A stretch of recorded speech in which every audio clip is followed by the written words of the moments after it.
Well, heroes, welcome to another edition of the Graphic Novel Club. I'm Adam on behalf of the Windsor Public Library, as you know, and I'm actually very excited to talk about. I'm talking the glorious sun outside shining on me and vehicles running by, so I might have to mute every once in a while to stop Mhm. cars and their music from blaring in our conversation. But with that said, I'm excited for today's book, Dark Knight by Paul Dini. It's something I've actually wanted to talk about for a while now with the group. But as always, let's start by just going around the circle, our digital table, and just hearing what everyone has to say. Mike, what were your thoughts on The Dark Knight? Well, this is my first time reading it, and I'm already a fan of Paul Dini, so I've always wanted to read this, and I loved it. I'm not overly familiar with Eduardo Risso's art, but I thought the art was incredible. I mean, there's so much I could say about it. I don't really have any criticisms other than I did notice that it might have went on a little bit too long, but maybe if I reread it, I would have a different opinion.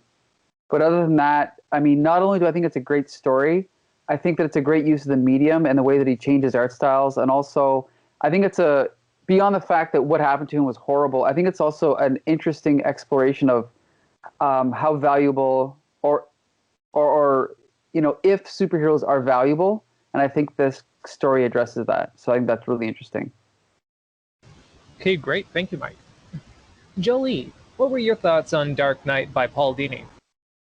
Um, I thought it was okay.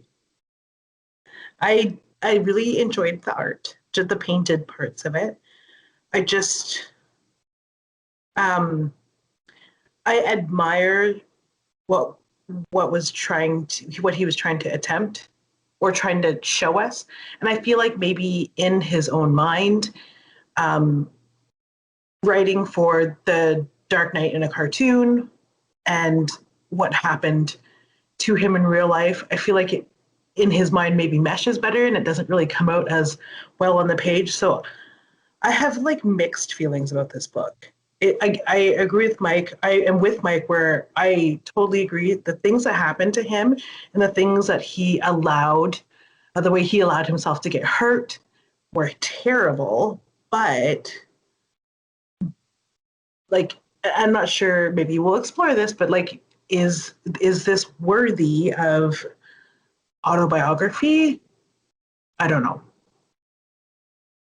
You know, that's a very good question because this is an autobiographical graphic novel, and it's something that we have explored previously in different sessions, but this is a unique take on it.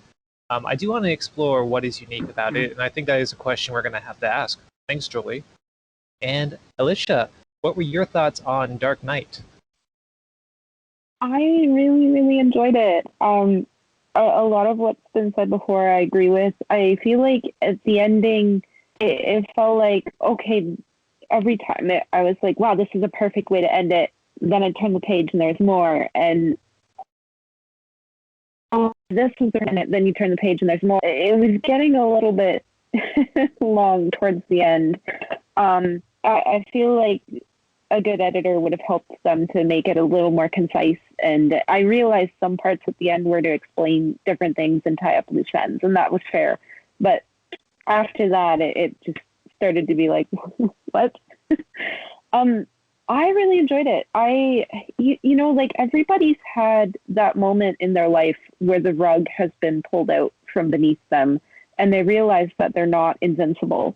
And it happens to different degrees. Like I had it happen, but not to this degree. Like mine was a family member committing suicide, where Paul Dini had it like in the extreme happening to him. So honestly, I thought it was fantastic to have this written about it. I think it is a necessary story to tell, to show how you find meaning and purpose following something like this.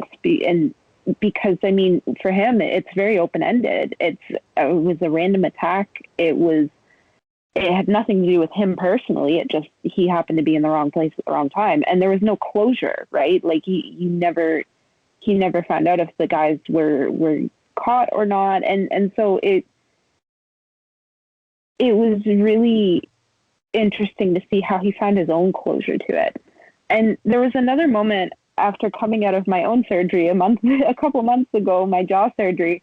There was a moment I really related to, and it was when they're prepping him for surgery, and he's like, I'm about to have this reconstructive surgery, and my concern is needles. And it's so true. Like, I had just come out of this jaw surgery, and one of the pain meds was making me feel nauseated. And of course, jaw surgery, they don't want me throwing up, right? And so they're like, we're going to have to give you some Gravol. Okay, so I'm waiting for them to pull out this liquid Gravol. No, it's in a needle. Okay, well, I've got 3 ports in my arms at this point. And I'm like, okay, which port are you going for? Do you want the left arm or the right arm? No, this is going in your shoulder. I'm like, oh my God, I'm feeling like a pincushion already. I'm terrified of needles. So I could really kind of relate to that moment in the book when he's like, you can think the needles would be the least of my concerns, but here it is. So yeah, I really enjoyed it, and I'm excited to talk about it, if you couldn't tell. No, I can tell. That's great. I think we're going to have a good conversation about this book. And what I really like is something that Alicia was sort of alluding to. There's this degree of separation from reality in superhero comics. Shocking, I know. But there's always this notion where, let's say Batman gets in a fight. So unless it's like some rough and tumble brawl with a very strong figure, what happens is there's no injury. There's no real consequence for it, right? There's no sign of a simple punch to the face that can cause a concussion or can cause a need for reconstructive surgery. I think what's happening here in this graphic novel, which I love so much, is it's taking the animation, the violence of comics and animated film, and contrasting it to violence that happens physically in real life. And I think you get a real good sense of that in the scenes in the aftermath of the attack, where you see Dini just covered in these bruises, and it's very visceral feeling. And meanwhile, he's contrasting this with images of Batman fighting all these baddies. And to me, this just evoked that notion of Batman doesn't even really bruise. Unless he's fighting against some hulking monster, then he'll, I have a broken rib, but I have to keep swinging from rooftops. And suspension of disbelief, that's a part of superhero comics. I think we all know that, but I really enjoyed that. I think it really grounded me in the reality, and I think it emphasized, again, that disparateness between the comic reality of superhero fiction and then our reality. Mike brought up something that I want to discuss, and that's about how this book addresses the need or the purpose of superheroes and superhero stories. I'm kind of curious about everyone's perspective on what this book says about that, and also what your personal feelings are. And Mike, since you brought it up, maybe it would be best for you to start this conversation. Sure. Well, obviously superheroes were originally mostly for children, and now, for good or ill, they're enjoyed by people of all ages. I mean, obviously, I'm one of the ones who's, encouraged that my whole life. But I also think there's an unhealthy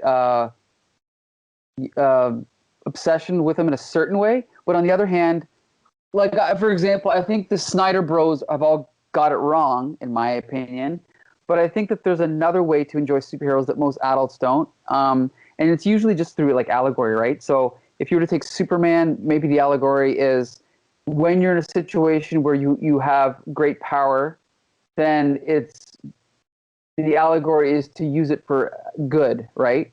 So if you're super rich or if you're super privileged or whatever it may be, the lesson from Superman is to use it for good. The lesson from Spider-Man is to be responsible. From Batman, maybe it's to be prepared. And they address that in the story, right? Where Batman basically says, well, you didn't think like I did. You didn't do what I would have done. So it doesn't, and that's why I don't really enjoy the version of Batman where Batman's like the Chuck Norris of superheroes, where he can do anything, he can beat anyone. It doesn't interest me one bit. But for example, the Netflix Daredevil TV show, where Daredevil's taking on 15 guys, it may be unrealistic, but we also know that he's a trained boxer, and we also see that he's getting his ass kicked. We also see that his ribs are breaking, that he's getting bruised, but at least it's something to aspire to. So in the case of a superhero with no powers like Batman, at least you know that well, you can train yourself and you can think differently to prepare yourself better for situations. So in that case, I think a superhero like Batman, there is a practical use to learning from what he does. The same way that you can learn from Sherlock Holmes. You can analyze the problem the way Sherlock Holmes would analyze a problem and probably come up with a better solution than if you don't analyze it like Sherlock Holmes. So that's probably my best answer. One more thing I want to add is that I really only got into Batman when I was about 12 years old. And I remember the first time that I was in my basement and I was scared of the dark. And I told myself not to be scared by basically thinking I was Batman.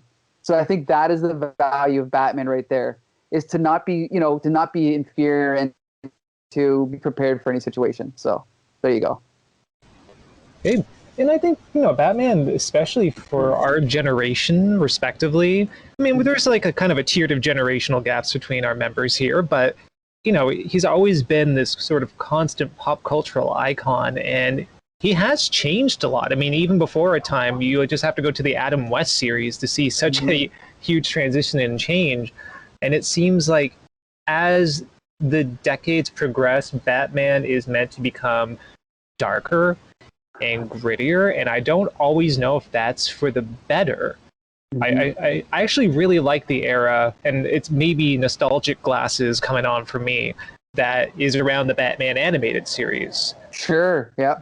But I think for me personally, beyond growing up with that, that was also something where I think it was the right balance. There were campy elements, there were heroic elements, and there were darker, grittier elements without going completely into the macabre or to the grotesque. And Batman was still fallible. He was just a guy who happened to be pretty smart and athletically capable, but he wasn't seen as being this, I don't know, this sort of defiance of logic of being able to survive all these ridiculous scenarios. I mean, it's odd saying that because that's what Batman's whole, comic history is about. And that's what the entire 67 Batman Adam West serial was about. But as things have gone on and you see him basically fight intergalactic demigods, it seems to lose that connection with them. Yeah, yeah. So, yeah, going on with that, I want to hear some of the other people's takes about what this particular comic says about... Sorry, traffic on my street. What this comic says about superheroes and maybe Batman in particular. Jolie, I'm kind of curious to hear what you have to say about this and what you got from this graphic novel. At first I thought that he was going to, or it seemed as though he was going to compare himself to Batman.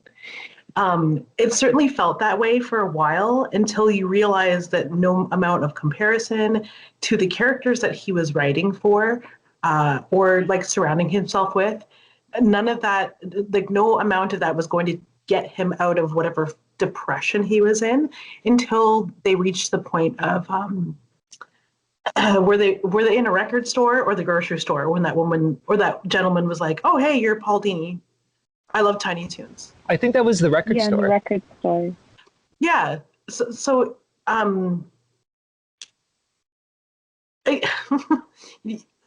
don't know how. I think that's where it kind of cleaned up that trick that he was using, or that he seemed to be using up until that point. For me, like, I was like, okay, he keeps going back to these Batman characters as if they're like little demons on his shoulder, kind of guiding him.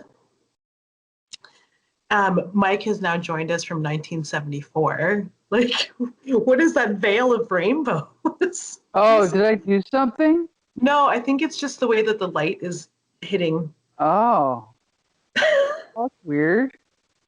Oh, I see. It's just the way it turned it. Okay, weird. Oh, okay. Okay, sorry. It was very distracting and like beautiful. You want me to leave it? Yes. Okay. It's unfortunate that the video won't be shared. I can take a picture anyway. Okay.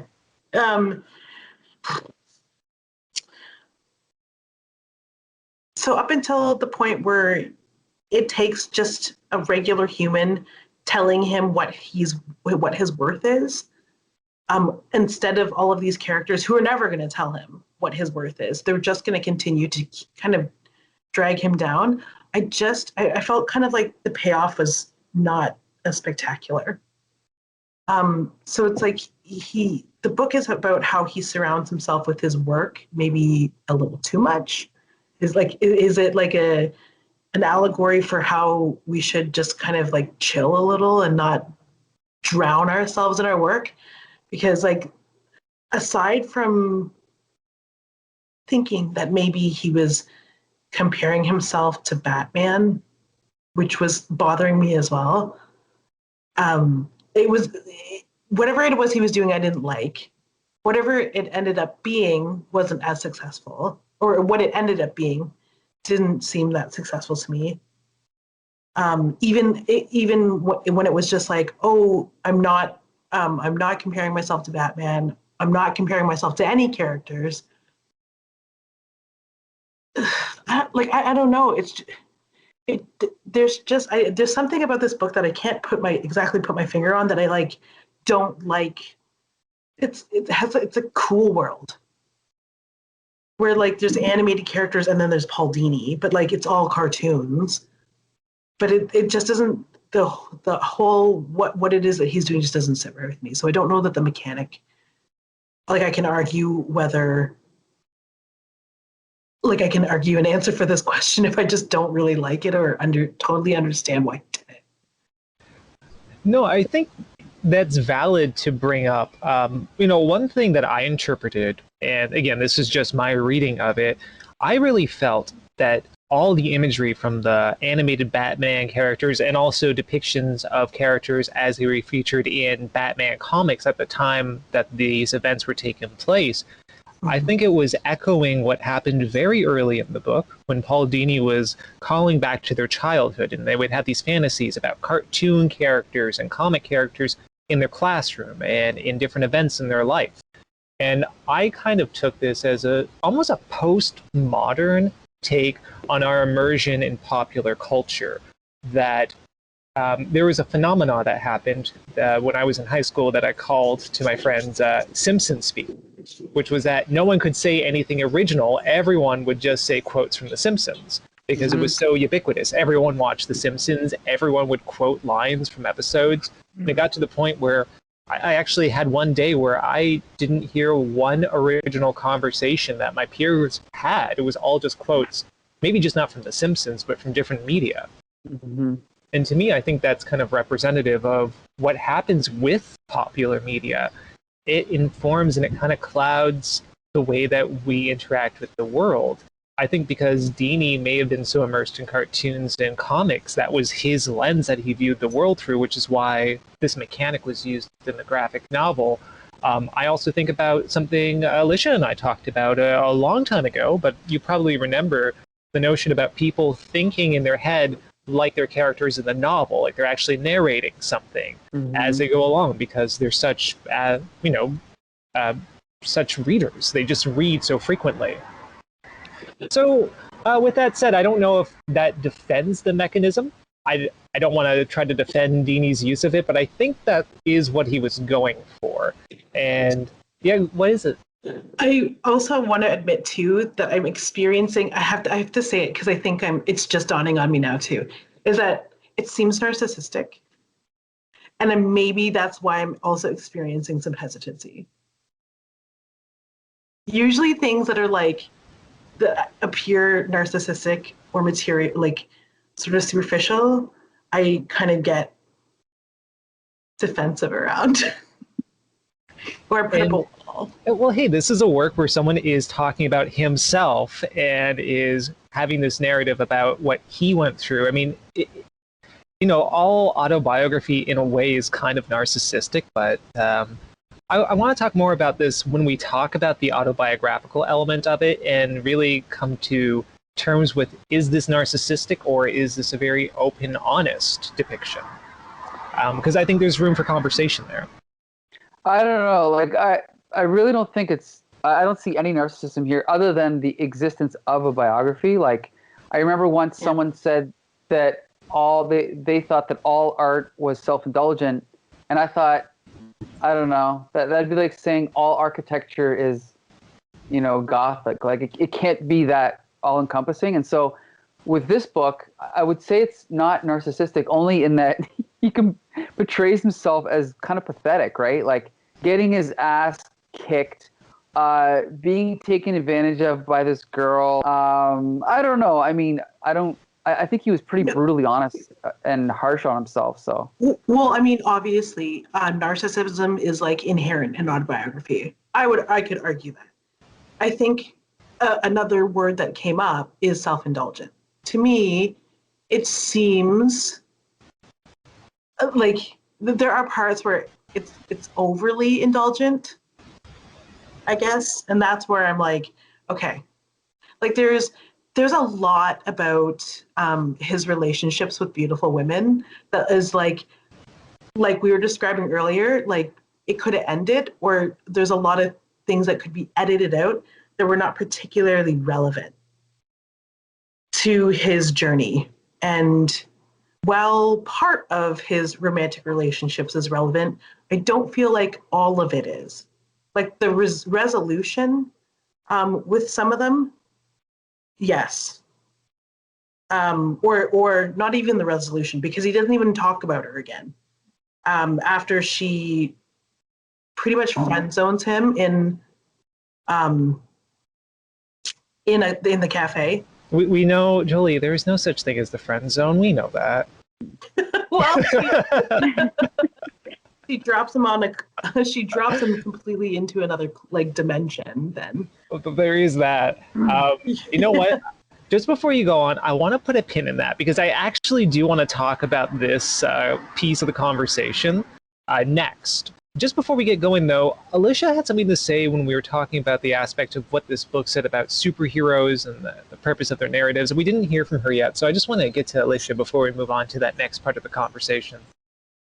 So superheroes, I don't know. All of my experience with Batman has been within the realm of this club, except for maybe that tragic Batman versus Superman movie a couple of years ago that came out. But I think for me, honestly, and I think it portrays in this book as well a little bit,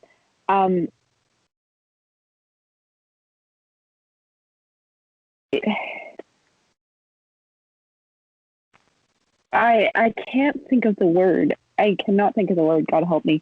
But it's sort of wow. I'm really sorry. I'm just blanking on the word.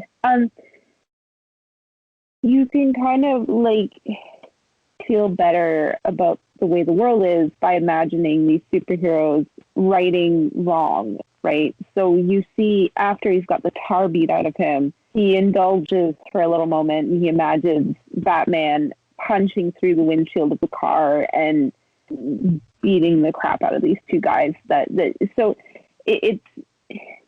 I think too, like superheroes help us make sense of the world a little bit. So when something happens that's just massive and huge and has this far-reaching that I can think of, it's nice to imagine, like in the first Iron Man movie, or was it the second one? No, it was the first one, where he goes to that village where the bad guys are holding up the villagers with guns and weapons, and he just shoots them all and tosses the ringleader into the middle of the villagers and says, he's all yours, right? It's nice to be able to imagine someone with all that power jumping in and making everything right again, kind of a Robin Hood figure. And I think one of the reasons why superheroes are so necessary is because, like, if you look at it, like Robin Hood, how old is Robin Hood? How old is Mulan? How old are all these stories where we have these people who are larger than life just righting all the wrongs and making things better? So I think really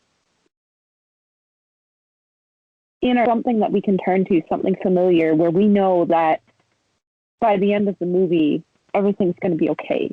They're going to reverse the Thanos snap and bring everyone back and destroy the Infinity Stones, and everything's going to be okay.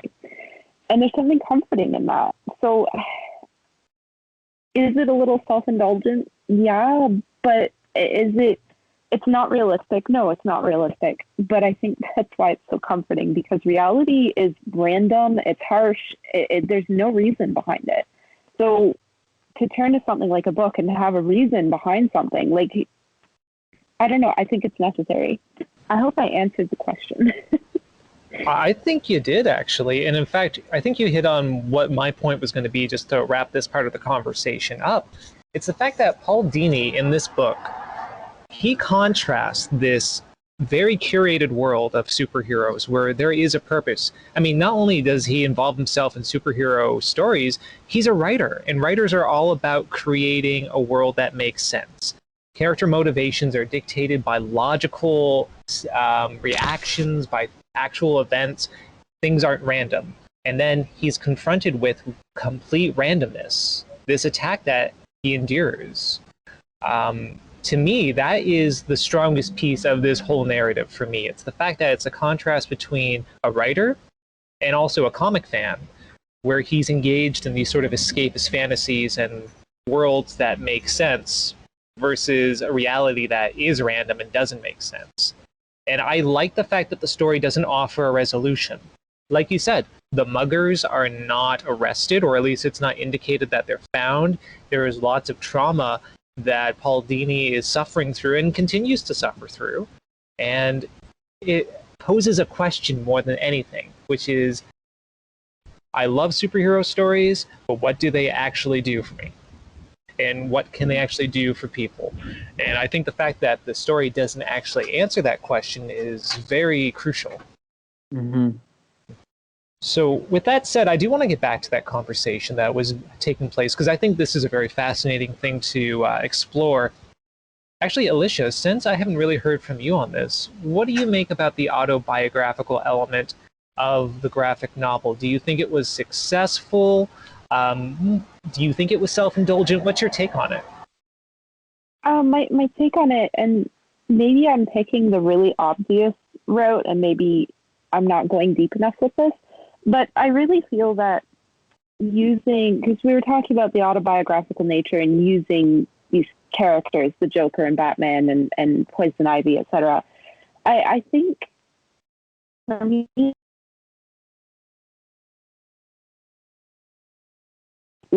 so this is very minor compared to what Paul Dini went through, but when I go through an awkward conversation with, say, one of movies, 20 years ago when that used to happen before COVID. But when, you're going to the movies and you hand them the ticket and they hand you the ticket back and they say, okay, theater 10 on your left, enjoy the movie. And you say, thanks, you too. Because you're so used to saying, have a good evening, thanks, you too. But they're saying, enjoy the movie. And then in your mind, you're beating yourself up, oh my God, why did I say that? I'm such an idiot. So I really feel that it's effective. What Paul Dini did was effective in this book, because I feel that the other characters are representative of those voices in his head. And so Batman, why didn't you do this? Why didn't you do that? Why didn't you, you could have seen this coming? And I think that's just really him coming to terms with his own actions and why he did what he did, and forgiving himself, but through the lens of Batman, because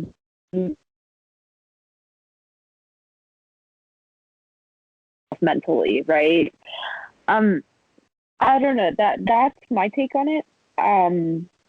So again, I don't know if I just picked the totally obvious route and you guys are going deeper with this and I should be looking deeper. I don't know, that's what I took from it.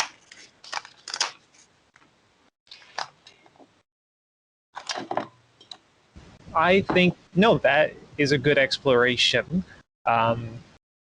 Jolie, I know that you were kind of critical of this book in terms of its use of autobiography. As you said, you felt it was a bit self-indulgent. Maybe responding to what Alicia said or any new point, what aspects in particular did you find to be self-indulgent about it? There are really interesting things. I'll argue this with the with the things that I didn't think we saw enough of, which was his relationship with Arlene. He introduces her because they're friends, but I feel like there was more there, and his work life. So he's so wrapped up in the creation, or it's so very important that he tells us about where he ends up in life, because he spent the first like 12 pages telling us that his parents didn't think that this was like a great plan. And then, I mean, understandably, the incident takes him away from work, but I still feel like there was more. There could have been more about his recovery other than him calling into work all the time. Like when he gets right down to business, he's just there, and it's not really. It's kind of like his thoughts and feelings about his recovery are kind of like a little bit glossed over, but he spends so long wallowing. Like the majority of the book is the maybe the depression and the PTSD, which is it's long, and it's not that it shouldn't, like I definitely empathize, but again, an editor would have been like weighing the different sort of parts against one another. He could have almost another thing too is that the part where he cuts him, like the whole idea of his success not being enough to other people, or him not thinking that it's enough for other people. Like he punishes himself for women not liking him. With his Emmy, he cuts his body up. Like that's effed. And it was almost the behavior was so weird that it was almost like incel type shit. And I didn't want to. I don't want to compare it to that, because I don't feel like he has like an axe to grind against women, but it almost seemed that way. Like his behavior, he would go home and act a completely different way, as if he, like, you know what I mean. I don't. It was just so like night and day to his call. Yeah, sorry. No, I actually want to respond to that, because I'll just say I still like this narrative. I still think that this is a book I would recommend to people, so I'm jumping the gun before ending a bit. But that scene leading up to his attack, with the breakup, or the not so subtle, you know, I'm just really going to be your friend, I'm not really your girlfriend. When you said self-indulgent, that was the first thing that came to my mind. Because first and foremost, being autobiography, it's still a narrative. You still curate what you include in that narrative for the point of telling whatever story. I could not figure out how that contributed to the story. What did this actually say about Dini and his trauma through the attack, recovery, going through self-doubt, and dealing with depression? The depression itself wasn't seemingly informed by his breakup. It was all about his attack. And anything that was brought up about his relationship with women seemed to me very superficial. It didn't really explore it too much. So I'm wondering, you brought up incel-like behavior. I don't want to accuse Paul Dini of that. I mean, I certainly don't, but it did evoke that from me as well. So I'm glad you brought that up. Now, maybe I'm wrong. Maybe someone else here feels that his exploration of these relationships with women was important to the narrative, but I don't know. What were your thoughts on that? Were his relationships with women important? I think it tied directly into the plot, because the fact that he got rejected by her is the reason he walked home alone, which is the reason he got mugged. So in his mind, when something traumatic happens, well, he wouldn't have got mugged if he wasn't on that street that night. That's what I'm saying. So I just want to clarify before we go on. You're saying that Dini, either as the character in this autobiography or himself, made that association. Yeah, he wasn't mugged because he was rejected, but he was on that street because of how he felt, because of how he was rejected. So, for example, just a minute, Just a minute. So when, for example, something traumatic happens, what you'll do is you'll go, okay, the whole day will freeze like a photo in your mind, and you'll string everything together, whether it connects or not. If it's connected in an unhealthy way, you could call it a neurosis. There's a lot of psychological things you could use for it. But in this case, he would not have walked home alone if he didn't feel the way he did. So he thought it was important to include it in the story. Okay. So it's perfect sense for him to include it in the story. Oh, okay. So I can see that aspect. Jolie, go ahead. Okay, so to that point, and by no means do I believe that victims should be victim blamed, but he's not even okay. Despite what his relationship with this woman is, he's already been rejected by her. This is another instance that he brings up or recalls because it happened just before his attack, right? So it makes sense that he would bring it up. He's not in a relationship with her. He's been fully rejected. He only walked that way to make her think that he was going to see another woman because he says it in the book. Oh yeah, true. It's still relevant to the plot, but it's still relevant to the plot, though. I'm not saying it's irrelevant. Yeah. I'm saying the behavior is weird, and that's. Oh yeah, but I don't care about that. I'm glad that he can admit that, but he also does no work to address what that means. Like those thoughts about women and the way he treated himself, with the way he punished himself. Like for it, there's a lot of things that happened in his life that he's giving to us, and his attack is the majority of the book. And he works through his attack, the PTSD and the depression, but there's a ton of other stuff that he tells us about that doesn't even get addressed. Like, I don't know if it's like if he's bipolar or, but it just seems like it happens.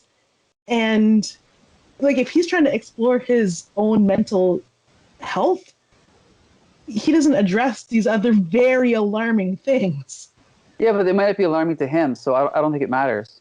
You know, Alicia has a point. I want to hear from her just before we go on. Well, two things. And I think Adam or somebody brought this up already, but that after the attack, he doesn't address anything about these 2 or 3 women. And the other thing that really bothered me is he just completely glossed over, oh, after so many years, I married a wonderful woman. And it's like, we never see her. We never experience how he has changed from the experiences with these other women in order to meet and be a better person, to have this wonderful wife, right? To have this healthy relationship that he waited so long for and sacrificed so much for. He admitted several times in the book that as much as these women were using him, these actresses, he was using them as well because he wanted to have this trophy wife to show off to the men at work. He enjoyed telling the guys at work about, oh, I'm with this actress, right? So as much as I almost don't feel sorry for him in that it, like, he's trying to make you feel sorry for him about this. No. Admits that he was using her as much as she was using him, right? And the other thing too, I don't think it was completely relevant. Mike, I'm sorry, you're saying that it's relevant to why he was there. I don't think it's that relevant to the story because he starts the story in medias res. He's lying on the hospital bed. You see this close-up shot of his face bandaged and bruised and cut up. So we already know what happens. We already know that it happened. And literally, he could have been walking down the street from any bar with the guys, from any restaurant with his mom and dad, his sister, his whatever, what have you. He could have been walking home. He could have been walking his dog in the park. Like this attack was random. And so it's not like these guys followed him from the restaurant. It's not like they were affiliated with the... I really wonder at the purpose of that. Yeah. No, I agree with I think Alicia. no, I think you're misunderstanding. I'm not saying he was punished for like. I'm not saying there's a direct correlation between the way that he was acting and the attack. He's trying to explain the geography. The reason I was on this street that I've never been on before is because of this reason. Just like, again, getting back to what I was saying about, when traumatic things happen, you kind of try to isolate, okay, so this happened because that happened, and that happened because that happened. And why was I there, and why did I do that? And whether or not you agree that those things connect or not, that's how the human brain works. You connect things together. Like, for example, if you got into a car accident, you might say, well, I was in a rush. Why was I in a rush? Because I was upset. Why was I upset? Because this. Now, is it the person's fault that got me upset, that I was upset? No. It just means that you're trying to figure out, gee, I've driven 1,000 times, but I've never gotten into a car accident before. So why did I get into a car accident this time? So you try to figure out all the things that led to you getting into the car accident, and just as a way of kind of figuring out why it happened, Just, Yeah, but the I see what book you're isn't just saying, about. but oh, sorry. I see what you're saying, but for the purpose of the story, he could have just said, I was on a bad date. He didn't have to go into it and make her seem like this total sleazeball and gone into all that backstory with all those other women that he was with, right? Yeah, I mean, which I'll admit was juicy and I enjoyed it because this woman is a tramp. But like, but also, exactly. He could have just been like, I was just on like, if you were going to tell us about the revolving door of actresses that made their way through your apartment because they wanted to meet Steven Spielberg, all you had to do was do that in one page. But he detailed a lot of this woman, maybe to the like, and that led up to the attack. Whereas he could have spent a lot. I also would have liked to have spent more time on some other things, or maybe would have enjoyed more of his other stories, and then had him just been like, so remember, because it's all recall, right? He could have just held up another hand drawing that was like, so remember this girl? I was on a crappy date with her, and on my way home, I got laid out. And Like, I will say, like, in terms of was this necessary or not, the only thing I can say from my perspective is doing a thought experiment. This date was 7 pages. If it was omitted, and if they just had an alternative like what Jolie recommended, would it have affected the overall narrative or the impact? Now, I think that's a reader-to-reader thing. For me personally, I feel it wouldn't have impacted the narrative too much or taken away anything. Um, my criticism, I guess, really isn't even so much the inclusion of that, but it's the lack of any sort of resolution or exploration about Paul Dini exploring his feelings about women throughout the rest of the narrative. And I can certainly hear people saying, but that's not the point of the narrative. The point of the narrative is him working through his depression and his PTSD. And my response would be, well, Chekhov's gun. Why include it if it's not there? And Mike, I don't want you to think I'm disregarding what you're saying. As a mechanism to explore or to at least trigger the events leading up to the attack, I get it. I get what you're saying. I wonder if it was completely necessary. yeah, this book is so weird where it's like we all agree that it either needs to be shorter or other parts need to be longer. well, that's the problem. I also would have liked to have seen them delve into why he's living alone, why he's so estranged from his family and his sister and some of his other friends. Like, why is he pushing everybody away? Because you see that happen a lot before the attack, even after the attack a little bit. So it's like I would have liked to have explored some of that. You see him in this therapist's office. Like, tell us a little more about that. Don't just fixate on this woman that you see and then you never see again, and you never get any, like Adam was saying, you never get any resolution with it. I feel like it might be just like a hang up with creators of his generation. like, what is he now, in his 60s? Okay. Because I mean, I see that in some creators now who are like in their late 40s going into their 50s, where they have spent their entire lives trying to legitimize their tastes and preferences for comics, cartoons, and nostalgia, with the fact that they work in the industry. Like the twain have met and married and have, like, 49 children. I don't want to call out anybody I know, but I see the same things in that person that I know with Paul Dini. Women treated them poorly. Women treated them in a certain way to climb a ladder. They thought very different things of some women they thought they were dating.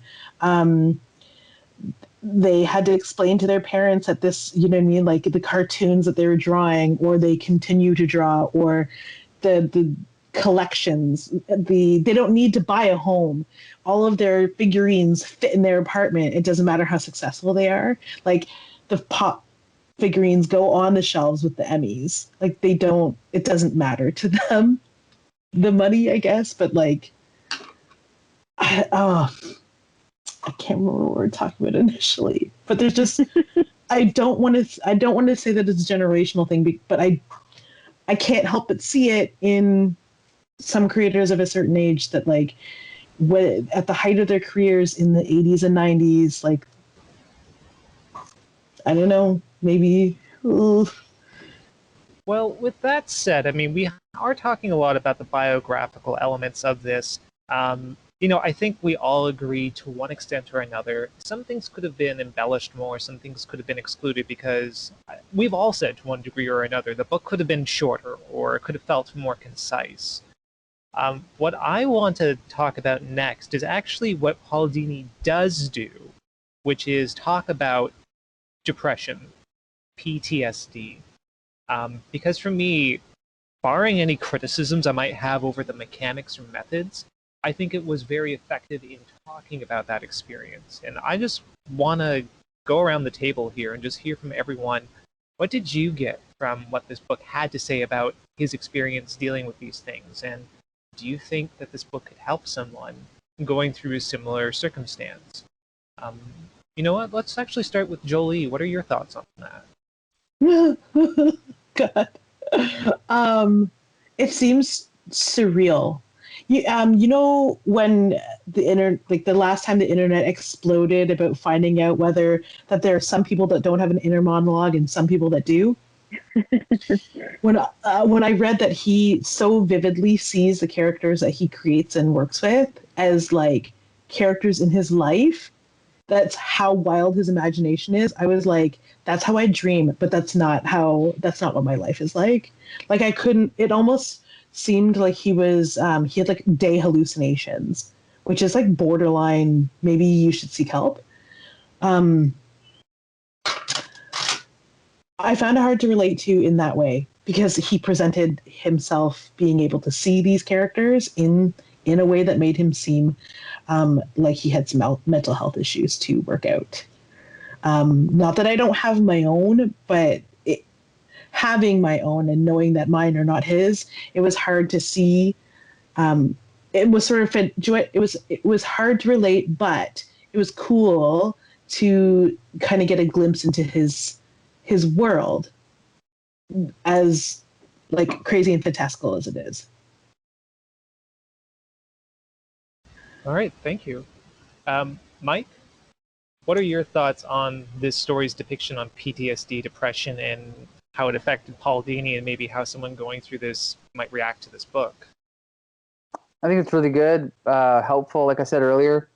I guess, like we said, though, there is no result. I think that's the biggest problem, is there's no climax. There's no point in the story where, unless I missed it, but it felt like it didn't reach a climax where he learned or Like there's no turning point. It's sort of like it feels it just happened. Unless like I said, maybe I'd have to reread it. So that is an issue, but I think that it's an interesting exploration of exploring PTSD, just because he has a unique perspective because he's a cartoonist and because he happened to be working on Batman at the time that this happened. And I think it's fascinating that he was going to kind of throw everything away because he didn't think he could. It was any value to it anymore, and then he learned that there was. So yeah, I think it's great. Yeah, and just to that point, I think as I was talking to a point Alicia made earlier, it really does focus on that whole notion of here's a guy who focused so much on creating order in life, either through the stories he made or by consuming this media, superhero stories, and creating superhero stories, that this is a story of someone who goes through a very traumatic event where there is no order in his life. Everything is upturned. We talked about that whole situation with the breakup leading before. I almost wonder whether intentional or not. Sorry, sports car driving by. Yep, there it goes. They're all out tonight. Anyway, getting back to my point, I wonder if that was somewhat, whether intentional or not, a point to say from Paul Dini, hey, is this what led me to this? Is this logistically what led me to this event? Because you're trying to what's the term? Grasp at straws to try to find out a reason why something so traumatic and life-changing happened to you. So, I don't know, just food for thought on that. Alicia, what about you? What were your thoughts on how this story dealt with themes of depression and PTSD?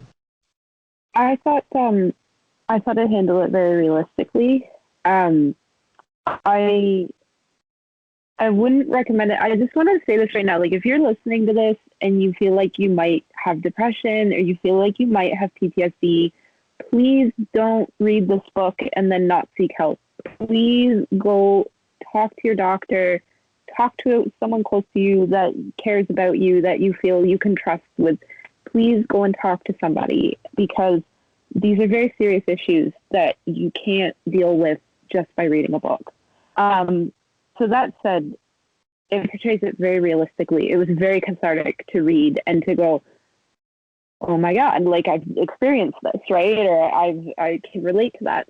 I don't think it's successful in offering one big solution. I think Mike was saying, like, there's no big resolution. And really, depression and PTSD are very open-ended problems. Like, they're not cut and dry. Sorry, Mike, I'm not trying to say that you're like... Oh, okay, no. No, I'm agreeing with you, though. Like, there's no resolution, and it's good that there's no resolution because they're very open-ended issues. Is this book a guide for, like, how to overcome it? No, because overcoming it is different for each person. And again, that's why you should seek help. That's why you should talk to somebody. Yeah, that's kind of all I have to say on that. Do you know what? I will say, if they ever republish this book, it should be maybe published with a disclaimer that, hell, log on to our Facebook page and, like, message us. I'll help you help. Like, I'll help you help yourself. Like, yeah, don't just read this book. Maybe it's a good lesson in that, like, it took him, what, months? Did he keep himself away for months? It took just accidentally being out with his friend who seemed sort of fed up with him. And then for someone to remind him of his worth, for him to kind of snap out of his funk. Don't let this be your story. Like, know what's happening to you immediately and find somebody you trust, because maybe this is your cautionary tale. Like, look at all of these red flags in this book and then put it down and then call your family doctor. Nope, that's great advice, honestly. When it comes to a narrative like this, there's lots of narratives out there about people dealing with depression and PTSD, and I think these are very essential stories to hear, because it's very brave to talk about this stuff. I mean, the fact that we're even advocating for people to seek help if they're experiencing PTSD or depression or any other form of mental illness it's manifesting is the fact that there's such a stigma still about it, to the point where Paul Dini actually had some trouble getting this book published initially because people said, why would anyone want to hear about you being depressed? And I think it was actually, in spite of whatever criticisms I may have over some of the mechanics of the storytelling, I think it was very brave of Dini to come out with this and to divulge some of the stuff about his character that he did. Was there room for improvement? I'd say yes, but on the whole, how can I criticize something when someone's being so brave about an issue that's still stigmatized? In terms of the mechanics that we were talking about, I really enjoyed how that worked. Jolie, I know you brought up the Cool World comparison, which is always a stamp of disapproval, I know, but because no one likes Cool World. Now, even the creators of Cool World. I mind Cool World. Oh, hypocrite. Anyway. I said I had a Cool World vibe. I didn't say I hated Cool World. Yeah. I only marginally enjoyed it. So the one person I know who marginally enjoyed Cool World. But joking aside, I do want to talk about the mechanics of how this works as a graphic novel, where it shows actual sequential images of Paul Dini's life, interspliced with all of these cartoon figures talking to him as, like you said, the angel and devil on the shoulder, sometimes fantasy sequences. What effect did this have on the narrative for you? Do you think it was effective? And were there any particular scenes that stood out for you with this method? Maybe we'll start this time with Alicia. So there were a couple moments, I don't know if it was purposefully done, but there were a few moments that I found it very overwhelming. And I think some of the main moments were after the attack, where he's reeling, I as the reader am reeling and trying to get my feet back under me with regards to the narrative and everything in the book. And then you have Batman and the Joker coming in, and is it Two-Face, I think? And it got a little bit overwhelming. And so I don't know if that was done on purpose to overwhelm the reader, to make you kind of feel like you were in Paul's shoes, or if it was completely unintentional or not. But yeah, I found it overwhelming, disorienting in some instances. I got really annoyed when the sister brought him that doll in the hospital, and then the doll came to life, and I was like, okay, it was starting to get frustrating at that point. Like it was a little too much.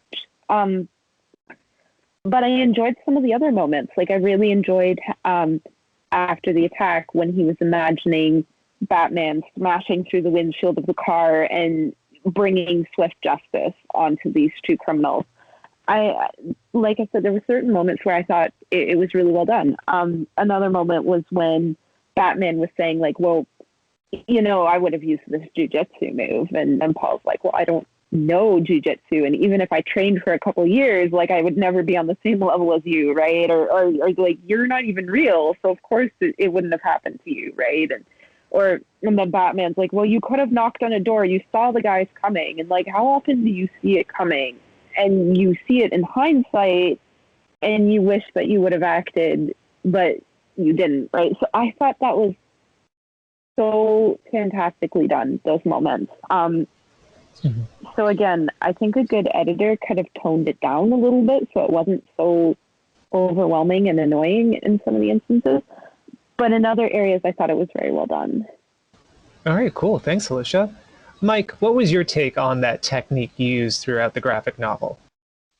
Oh, I thought it was great. It was one of my favorite things about the book. Like I said, I don't have much experience with this guy's art, but the sequence, even where he gets mugged, was so well done. The color, the design, the black and white, it was just incredible. I think the least successful part of the art was when he tried to recreate, like a couple times he tried to recreate the Adam West TV show. And he's not really suited to that style, so it didn't really work for him. But I did like the contrast between the cartoony, more abstract style with the slightly more realistic style of him explaining stuff. So I thought it was really effective. Mm-hmm. And, just to touch on that, I felt it was really good to differentiate for a reader what was fantasy, what was really happening. And when those lines blurred, like Alicia were saying, it did create frustration. I'm not going to criticize that as much because it did come in moments in the narrative where I felt Dini himself was kind of lost and feeling like he was caught in this tumult of experiences. Could have been cleaned up a little bit. Yeah, there were a few sequences here and there. There's one I'm going to bring up at the end of this conversation, but no, I actually did appreciate that. And I really liked how it was executed in this graphic novel, because far too often I see in similar stories a difficulty in telling what's the fantasy, what's the reality, that you're trying to put cartoon characters talking to other characters, and I can't tell the difference. I'm thinking of Grant Morrison's Happy as an example for me. If anyone's familiar with that graphic novel, that was a criticism I had of the art style, but I thought it was really well done in this one. Jolie, what about you? It made me wish that most of the autobiographies that I'd read were illustrated in this way, because I was like, this is perfect. It's like the perfect amount of like wordy dialogue slash what is that? Just a box called whatever that is. Bubbles. What? Speech bubbles? Oh no, the ones that aren't bubbles, but they're like more like Oh, like the caption boxes? Yeah, captions. It was like the perfect amount of that. I didn't feel like there was a lot of words, like text, but I didn't feel like it was a lot because it was autobiographical. So like this is one of those times, Chris Claremont, where it works. Bill Willingham, like it was perfect. The one, it's at the start of the book for me when he was holding up pictures of him, like little drawings of himself. That was really cool. Yeah. So that's what, that nature. I also got that overwhelming feeling too. And I thought it was just me. It was like, am I just like reading this incorrectly? I felt like it was out of control. Yeah. Yeah. I think I put it down at that point. I was just like, you know what? I just got to drink a glass of water. A little H2O just to refresh you. Okay, so when this happens, I think this is very interesting because for me, I felt that the panels flowed really well. Sequentially, the book worked well. There were a few points where it felt jumbled up, but I was able to get my bearing. What I was asking myself, though, is the thing that I usually end up asking about our graphic novels, which was, could this have been done effectively in another medium? Would this have worked just as well or not better as, say, an animated feature? Was there anything distinct about this graphic novel that it could only be produced as a graphic novel? I'm going to say I didn't come across any points that made me feel that way, but I'm wondering what you all felt. I thought the only other way it could work is like Cool World, where it mixes animation with live action. It couldn't be strictly live action. It could be animated, but it wouldn't be as effective, I don't think. So maybe Cool World-ish. I know. The better example is Howard the Duck. Mm-hmm. Right? Isn't that getting a Criterion release? That was an April Fool. Are we just going to ignore Space Jam? We're just ignoring Space Jam then? Oh, there's Space I've never Jam. seen it. Yeah, LeBron removed the original 1990s website. We're just going to ignore Space Jam. I'm upset. Anyway, but no, yeah, like Space Jam. But I feel like if it was like a live action film, the seriousness of what was happening would have hit differently than if it just was like if it just remained a graphic novel.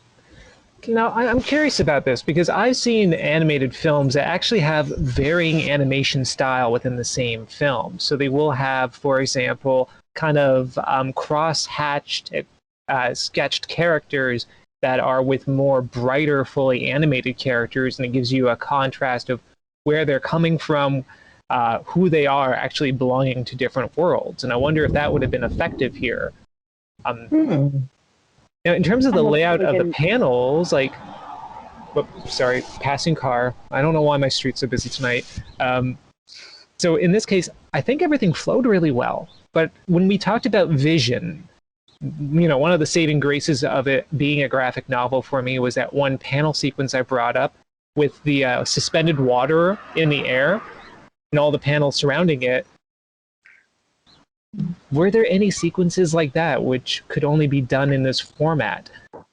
I don't know if there was, and I'm not sure if anyone else came across that. I'm just going to say, as much as I felt it was a technically successful novel, or I should say a technically successful graphic novel, I don't know if it just needed to be a graphic novel. I wonder if it could have been a film or an animated feature or something of that nature.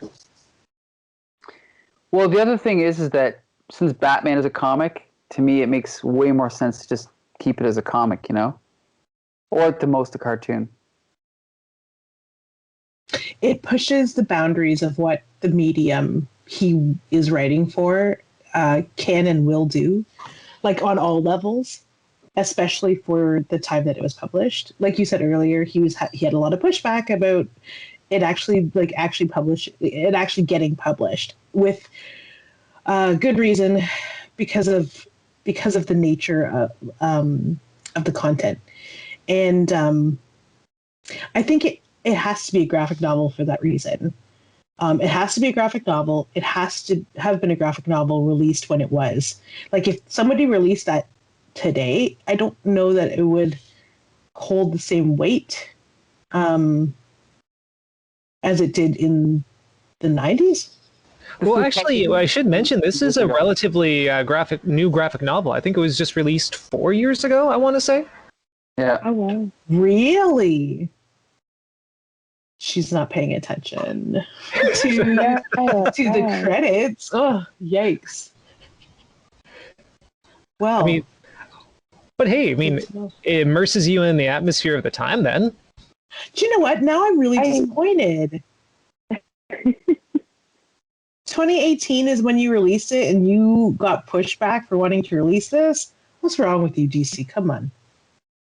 I will say, one of the problems with this being an animated film, like, I think it would be a wonderful animated film, but there is still a lot of prejudice in Western culture towards animated films being for kids.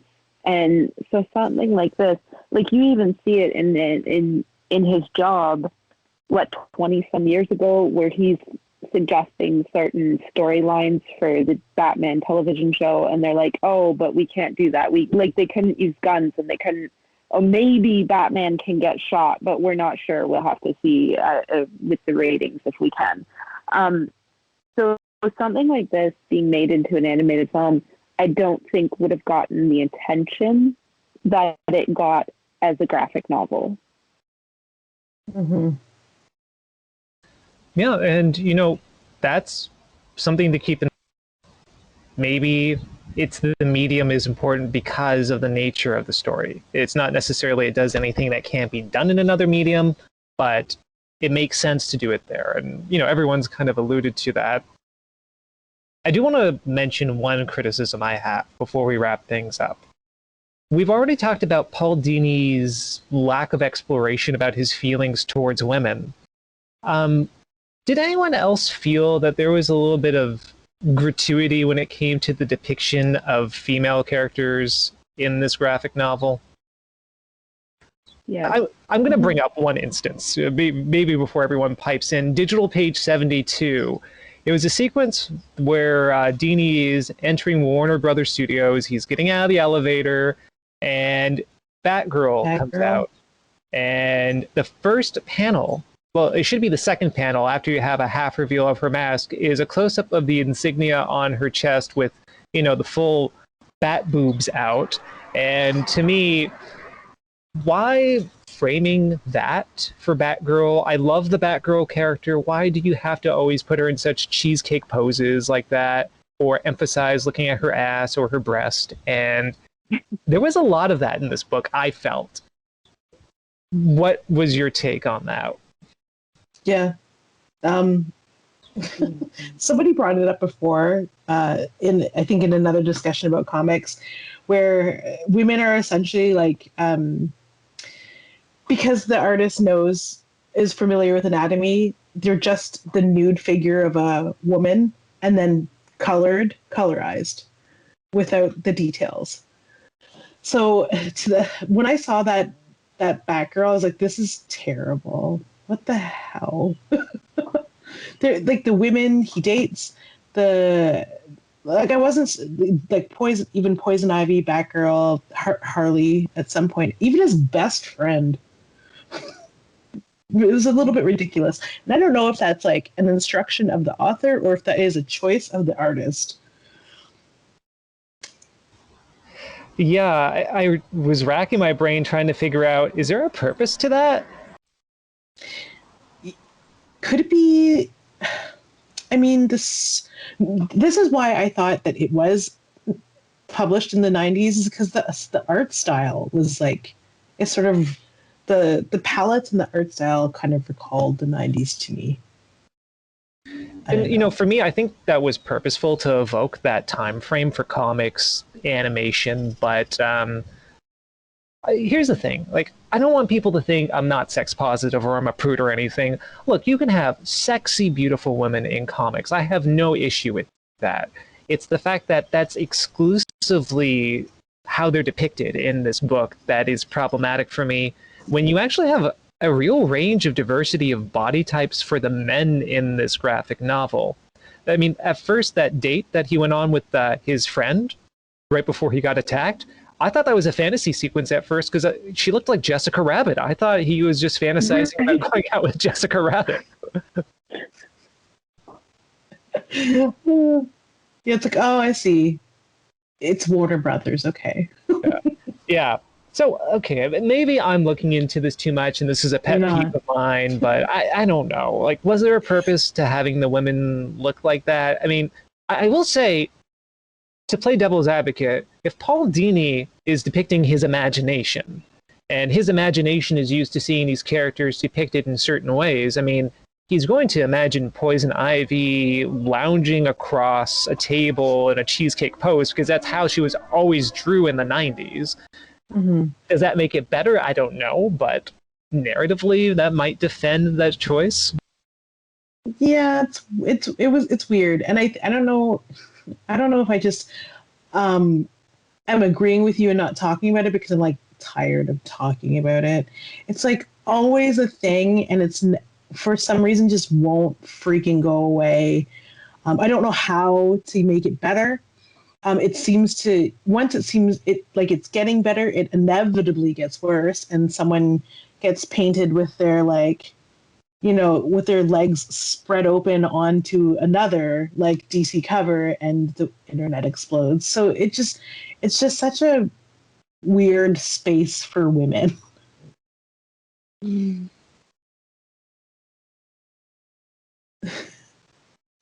Does anyone else want to chime in on that, or have we talked this subject into the ground?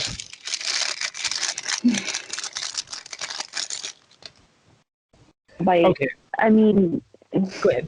It's kind of the target audience, right? There is still the audience for superhero comics specifically is still largely men of a certain age group. And I'm generalizing, and I feel awful that I'm generalizing because I know women do read this comic.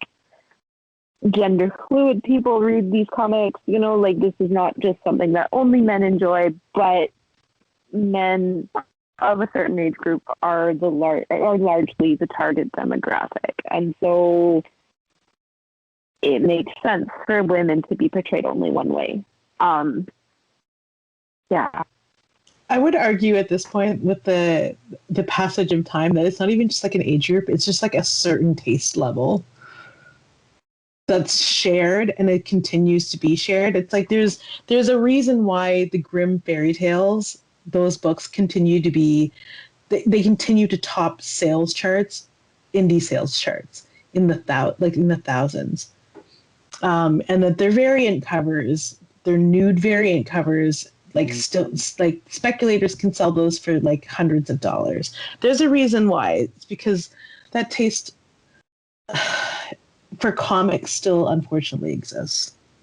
It's just smut.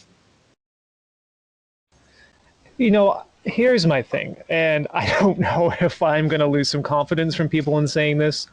I don't even have an issue with smut. It's just, it should be self-aware what it is. look, like those Marvel swimsuit issues, like the people making them, they know what they're out there for. You're producing them. It's one thing compared to this, which I felt, okay, maybe this is why I had such an issue with it. It seemed at odds to me with the more serious narrative about dealing with PTSD and trauma. Mm-hmm. And I just felt a little bit out of place. And look, maybe we don't need to talk this into the ground. We all know sexism is wrong in this group. We all know that comics, unfortunately, over-sexualize depictions of women in mainstream comics. But, you know, also, I think pick your tone. If you're going to do a Marvel swimsuit issue, yeah, you can have Punisher in his skull bikini, which is a real thing that happened in an issue. I just want to let you know that. But, you know, having lavaciously poised women all over this comic just doesn't really suit the theme or the tone of it. And I guess that was my biggest issue. Mm-hmm. Yeah. And as much as you can argue it away, it's just tacky. Mm-hmm. It just seems tacky based on what the novel is largely about. Yeah. And I will say another issue I just had with that was because I loved the art for the most part in it. Yeah, it was very 90s, but I thought it was done intentionally that way. I thought it was very successful. I loved how the panels flowed. It just seemed to me a shortcoming in what otherwise was a really strong artistic work. Anyway, with that said, we are way over time, so I'm sorry to keep everyone here, but I want to thank you for joining me on this discussion of Paul Dini's Dark Knight. As I've said, I really like this. In spite of some criticisms I've been stating and the cars driving by, I have really enjoyed it, and I think it is a very brave story talking about someone's experience with trauma and with PTSD. There's not enough stories out there depicting that, and I wish there were more.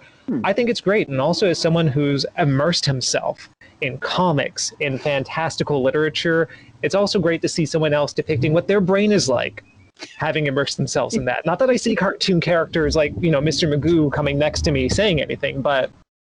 Or do I? I don't know sometimes. Anyway, this is Adam Pelche being insane, signing off from my comments. Any final thoughts on the graphic novel? Yeah, I loved it. I felt that there were some things that could have been done to make it stronger, definitely. But yeah, I just echoing Adam's points. And also the internet needs to know that Adam has this lovely mug with dinosaurs all over it this evening. It's a shame you can't see it. You just need to know that this mug is out there. It's fantastic. Mm-hmm. Thank you for the mug call out. I always appreciate that. Mm-hmm. Anytime. You gotta just live life as Cretaceous as possible. Am I in the right era? There's a T-Rex, so yes. Okay. It's gotta be as Cretaceous as possible. Oh, also, you know what? We didn't really say anything about recommending the title. I would definitely recommend it to readers, people who maybe grew up with this era of comics and maybe wanted to have a more mature story while evoking the old Batman animated series characters and comic characters from that era. What about you? Would you all recommend it, or would you not recommend the book? Let's start with Mike.